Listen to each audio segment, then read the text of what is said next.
is Cooking with Dr. Kelly, and today we're talking about bacon, which I feel the controversy on bacon. I was vegetarian for about 8 years, and I probably should be for the earth and my body, but I am weak sometimes. So today we're talking about bacon, which I think is very delicious.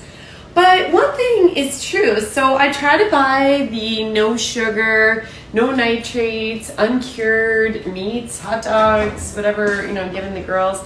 I also try to do turkey whenever possible.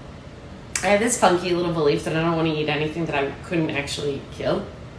I'm not sure I could kill a pig, but maybe a chicken? I don't know. This is a game I'm not sure we want to play. But here are some tips for cooking bacon. You put it on a tray, just like this. I blast the oven at 500 degrees. I lay it out, and then it comes out crispy and perfect. And then I pour the fat in my grease container, and I use it for everything. Yeah!